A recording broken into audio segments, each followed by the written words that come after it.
Dalam video ini saya ingin menyampaikan surat terbuka kepada Bapak Presiden RI, Bapak Insinyur Haji Joko Widodo, penguasa, dan Bapak Kapolri Listio Sigit Prabowo selaku Kapolri Keamanan Negara.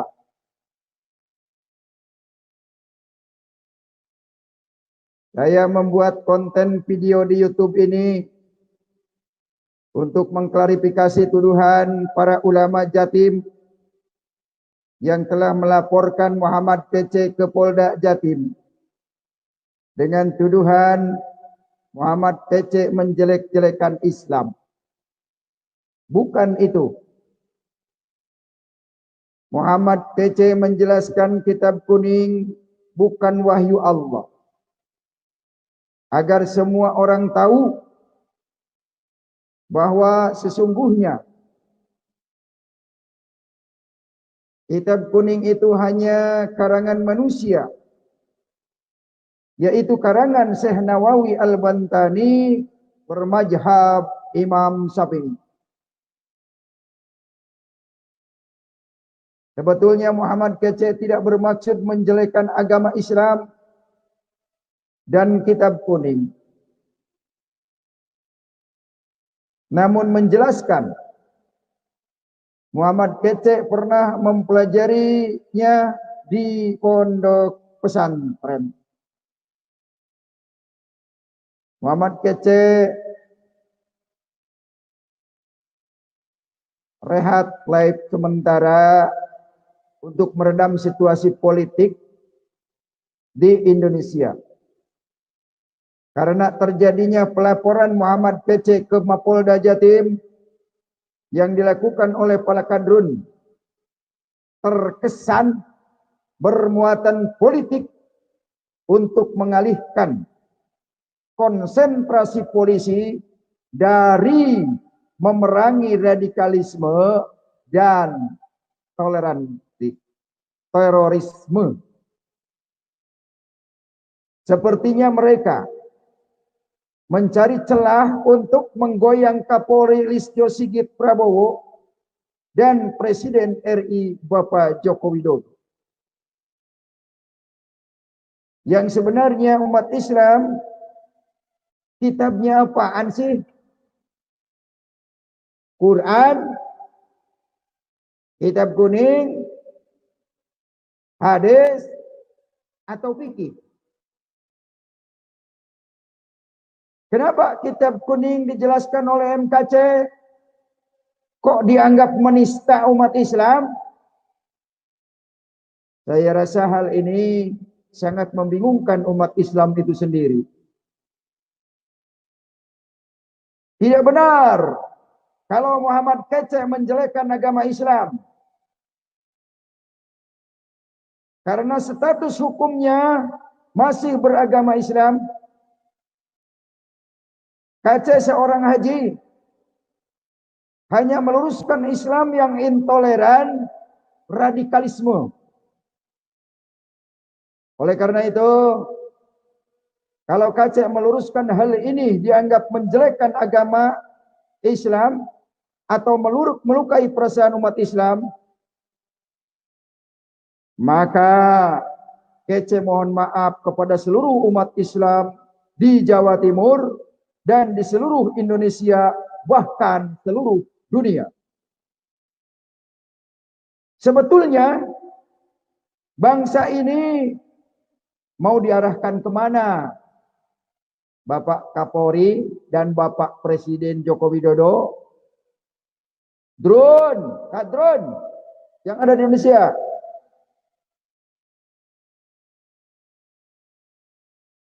Indonesia ini harus kembali lagi kepada jati diri bangsa Indonesia, yaitu Pancasila. Bapak Presiden,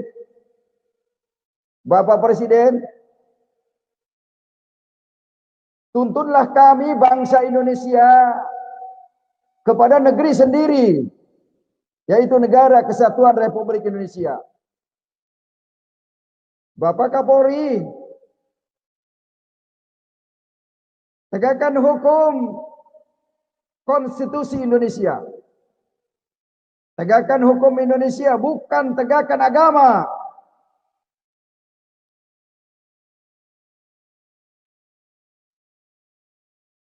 Kemana negara Indonesia ini akan dibawa?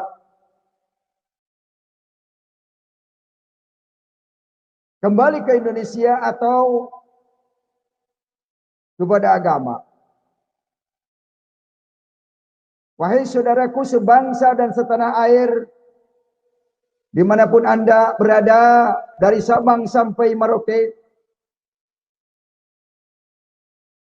mari kita sadar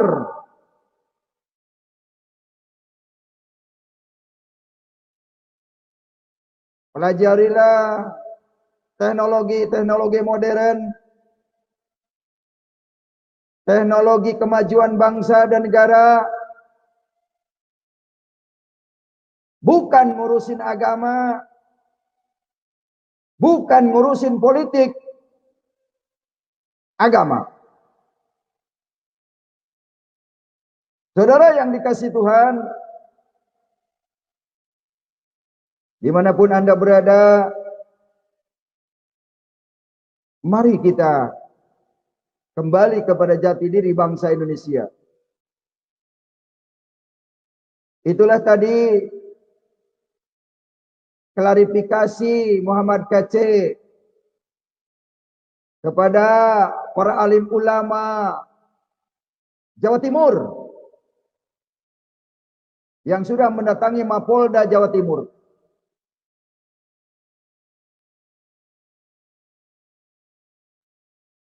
Saya berpesan kepada Bapak Kapolda.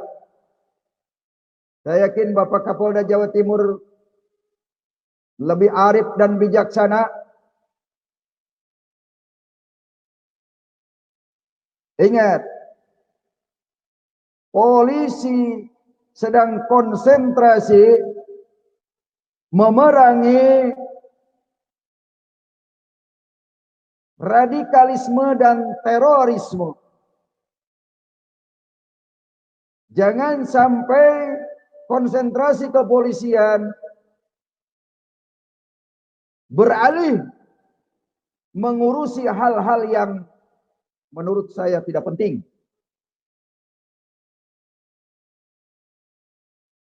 Itulah teori-teori yang ingin menjegal kebenaran agar jangan sampai kepada dunia di muka bumi ini. Dengan cara mengintimidasi, menakut-nakuti, dengan cara menggunakan power, menggunakan alat negara. Polisi ini adalah alat negara untuk mengamankan negara. Polisi ini bukan untuk menjadi alat penegak agama. Ingat, Bapak Kapolri, polisi ini adalah penegak hukum, melayani masyarakat, mengayomi masyarakat, bukan penegak agama. Oleh karena itu saya berpesan dengan surat terbuka ini kepada Bapak Kapolri, saya mohon dengan hormat, abaikan pelaporan para kadron yang ingin menutupi radikalisme, yang ingin menjegal kebenaran yang dikeluarkan oleh mulut Muhammad Kacé. Bangsa Indonesia ini bukan hanya beragama Islam, tapi bangsa Indonesia ini bangsa yang demokrasi, bangsa yang bermacam-macam suku, bangsa, dan bahasa.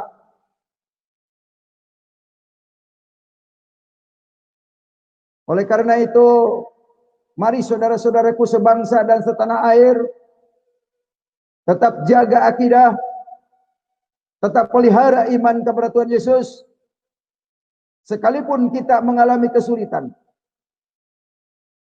Kesulitan bukan untuk ditakuti, tapi untuk diatasi. Hidup adalah kerja keras, bukan keajaiban. Perubahan tidak akan datang hanya dengan simsalabim abrakadabra. Perubahan tidak akan muncul hanya dengan berandai-andai. Perubahan tidak akan turun dari langit seperti turunnya embun di waktu malam. Perubahan adalah hasil kerja keras, mempertahankan iman kepada Tuhan Yesus. Kekristenan misinya yang pertama, membebaskan manusia dari kemusyrikan, meluruskan keyakinan kepada Tuhan Yesus Kristus, Allah yang benar, membebaskan dari penyembahan berhala, batu hitam, Hajarul Aswad, batu Ka'bah, serta patung benda berwujud dengan seluruh konsekuensinya. Bagi saya, tidak ada lagi Tuhan selain Tuhan Yesus. Maka saya tidak akan meminta tolong kecuali hanya kepada Tuhan Yesus. Saya tidak akan menggantungkan hidup kecuali kepada Tuhan Yesus. Saya tidak akan minta rezeki kecuali hanya di dalam nama Yesus. Saya tidak akan melarikan persoalan kecuali hanya kepada nama Yesus. Muhammad Kece tidak takut dilaporkan karena saya yakin apa yang berbicara nanti adalah Tuhan Yesus. Siapapun yang akan memeriksa Muhammad Kece, siap-siap berhadapan dengan Tuhan Yesus. Kalau konsekuen dengan keyakinan ini, maka Mbah Dukun nggak dapat tempat. Kalau semua sudah percaya Yesus, mohon maaf, Mbah Dukun tidak laku. Mohon maaf, tidak ada lagi Ustadz radikal diundang di mimbar-mimbar. Mohon maaf, Abu Somad yang mengkafir-kafiran agama lain, yang membuat jin agama lain, tidak akan laku lagi. Silakan aja kawin banyak, biar dapat istri banyak di dunia. Ayo kita lihat secara sederhana. Saya sandaran di tembok, temboknya runtuh, saya juga runtuh. Saya sandaran kepada orang kaya, dia jatuh miskin, saya juga bangkrut. Saya sandaran kepada jenderal, jenderalnya pensiun, saya selesai. Tapi kalau saya sandaran hanya kepada Tuhan Yesus, Yesus tidak akan pernah miskin, Yesus tidak pernah kekurangan kekuasaannya. Maka umat Kristen, sesulit apapun yang dihadapi dalam hidup ini, Yesus jugalah tempat kita bersandar. Jelas? Jelas saudara? Selama ini kita iman dalam ucapan tetapi sekuler dalam perbuatan. Di gereja Yesus ada, di kantor Yesus tidak ada, maka korupsi merajalela. Banyak tuh pendeta yang ngaku pendeta tapi di penjara, yang ngaku anak Tuhan tapi di penjara gara-gara KTP elektronik.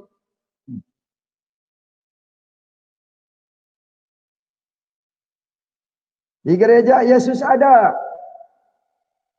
di pasar Yesus tidak ada, maka timbangan tetap curang.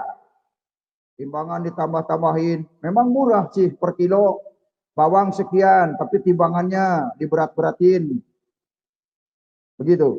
Oleh karena itu, dimanapun Anda berada, di situ jugalah Yesus harusnya berada. Amin. Saudara, di mana saudara berada, di situ Yesus berada. Pasti dunia aman. Zaman boleh berubah, tetapi akidah jangan sampai goyah. Sekali Yesus, tetap Yesus. Karena iman kita hidup, dalam iman kita kembali menghadap Tuhan Yesus Kristus. Saudara, mati tidak akan ditanya agama, mati tidak akan ditanya harta, tapi mati akan ditanya, apakah kamu mengenal Tuhan? Apakah kamu mengenal aku, kata Tuhan Yesus? Kalau tidak mengenal Yesus, dari sekarang, rugi saudara di akhirat nanti, dilempar ke neraka. Selama ini, manusia Indonesia kita, lebih banyak diisi oleh otak, hati sering kosong, ilmu dangkal, akidah rapuh, moral rendah, hanya diiming-imingi dengan kawin dengan janda herak, jahe, langsung mualaf. Dan itu banyak terjadi. Orang mualaf biasanya yang dipikirkan perut dan di bawah perut.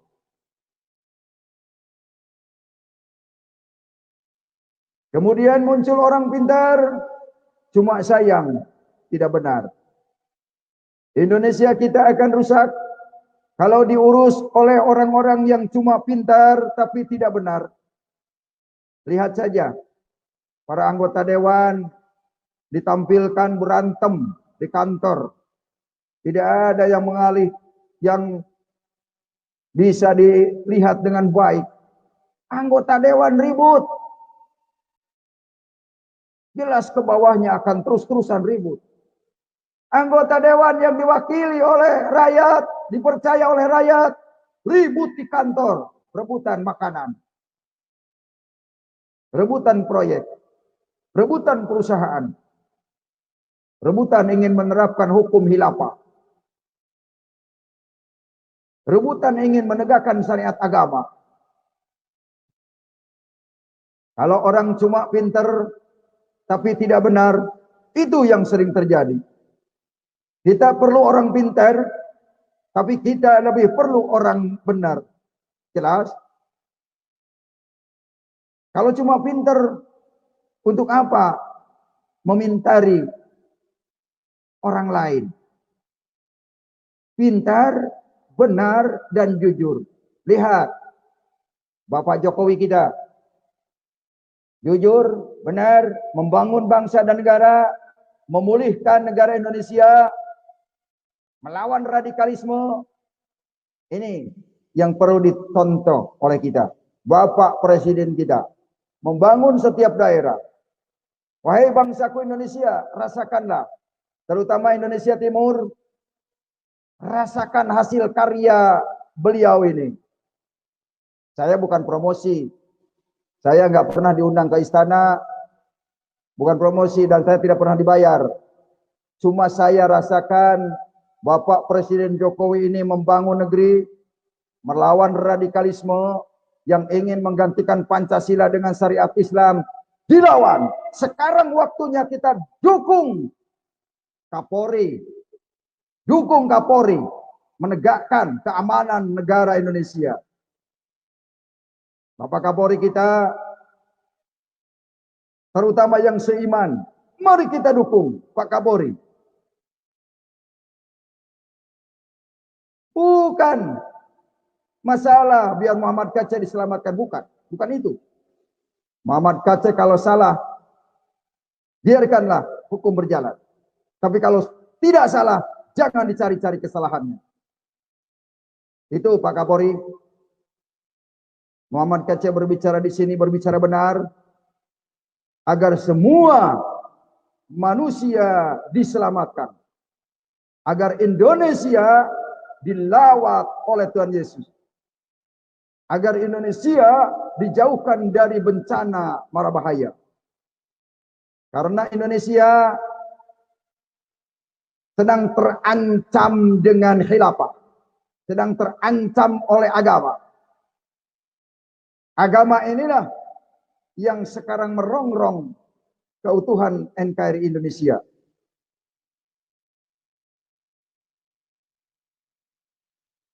Manusia memframing, oh haleluya. Manusia memframing agar kebenaran tidak sampai ke dunia, agar Injil tidak sampai ke dunia, maka Muhammad Kacai dijegal, dilaporkan. Inilah kadrun-kadrun yang ingin menguasai Indonesia. Mari bangsa Indonesia sadari, Indonesia tidak maju karena agama, Indonesia maju karena teknologi. Ini kenapa ya kamera saya begini-begini? Apa Roh Kudus ini hadir?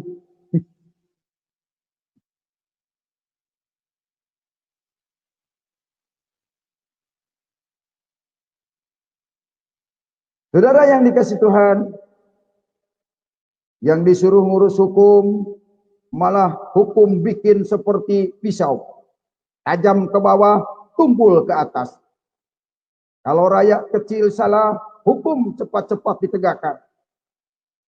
Lihat saja sekarang, kalau orang terkenal, banyak uang, punya masalah, pengacara antri yang bela. Tetapi saudara lihat, si Haji Muhammad Cornelius dari Ciamis, Jawa Barat, terseok-seok mencari keadilan, sampai hari ini urusannya masih remang-remang.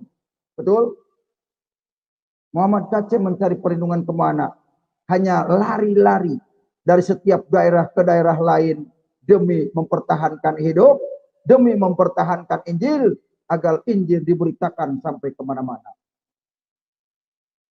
Ini kenapa yang kena putihnya Pak Jokowi saja? Waduh, luar biasa ini urapan Pak Jokowi. Haleluya. Muhammad Kacai tidak bisa mencari keadilan sekarang. Sudah sembunyi-sembunyi, masih dilaporkan di setiap daerah. Haleluya. Kenapa bisa begitu? Jawabannya sederhana, tidak ada pulus. Muhammad Kacai ini orang miskin.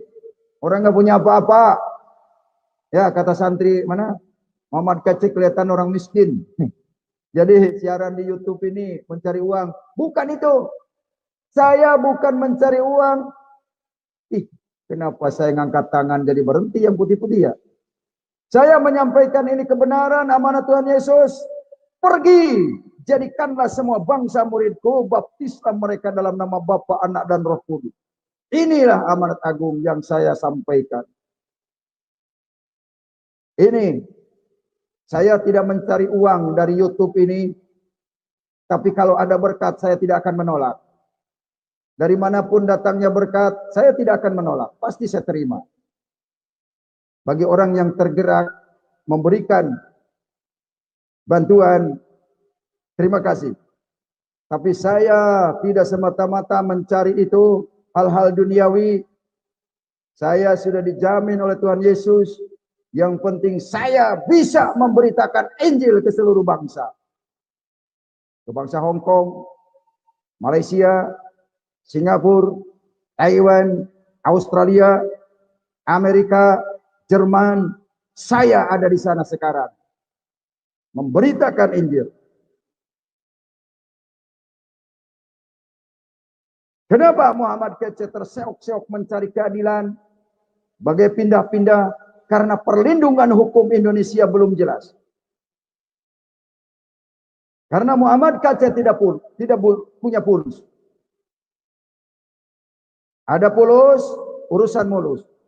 Tidak ada pulus, manpus. Kata Januddin MDR. Jangan sampai para penegak hukum kita terjebak pada lagu ini. Maju tak gentar, membela yang bayar. Ini ada apa lagi? Kenapa? Oh, haleluya. Telunjuk saya mengangkat berhenti. biar bertentangan dengan hati nurani, biar bertentangan dengan publik opini, biar bertentangan dengan rasa keadilan. Siapa yang bayar, itulah yang dibela. Kalau seperti inilah hukum kita, maka keadilan hanya harapan palsu belaka. Saudara-saudara dikasih Tuhan, Tuhan Yesus meluruskan keyakinan, memantapkan akidah, meneguhkan iman kepada Tuhan Yesus. Intan paling mahal, mutiara paling berharga. Kalau iman sudah tergadai, apalagi yang kita banggakan dalam kehidupan ini? Harta kita berharga. Belum ada artinya jika dibandingkan dengan iman.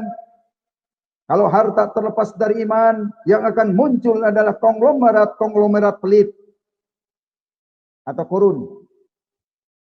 Kalau ilmu terlepas dari nilai keimanan, maka yang akan muncul adalah ilmuwan pelacur. Menyalahkan yang benar, membenarkan yang salah untuk kepentingan pribadinya. Seperti banyak orang yang terteriak-teriak di YouTube, melakukan sumpah serapah mubahalah. Kayak Gus Nur itu sering mubahalah dulu ya. Mubahalah, 7 turunan saya dikutuk kalau saya salah. Ternyata dia masuk sel juga ya, Hotel Prodeo. 7 turunan ingat akan disengsarakan. Ini sumpahnya dia. Makanya orang itu jangan sombong. Jangan suka merasa benar, bersumpah di hadapan orang banyak, tumpang Al-Quran, mubahalah. Orang lain dianggap salah. Bapak Jokowi malah mau 3 periode. Mau naik lagi. Ini saya tampar banget Pak Jokowi ya. Biar naik lagi. Ini ada urapan Tuhan. Apa bagaimana hidup sendiri ya? Haleluya. Makanya jangan sombong. Jangan mubahalah. Nyumpahin orang. Kalau orang suka nyumpahin orang, mati duluan. Diberhentikan sama Tuhan. Jangan bicara lagi kamu. Nggak benar itu. Jangan negara Indonesia dijadikan negara agama. Jangan negara Indonesia ini dijadikan negara agama. Tidak benar itu.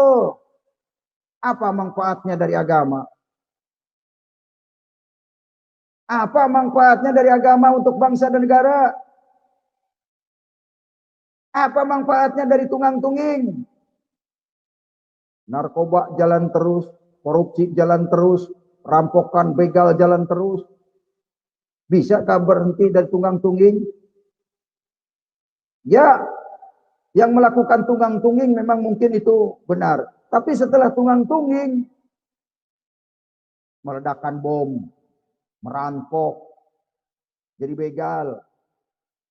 Jadi apa manfaatnya tunggang-tungging?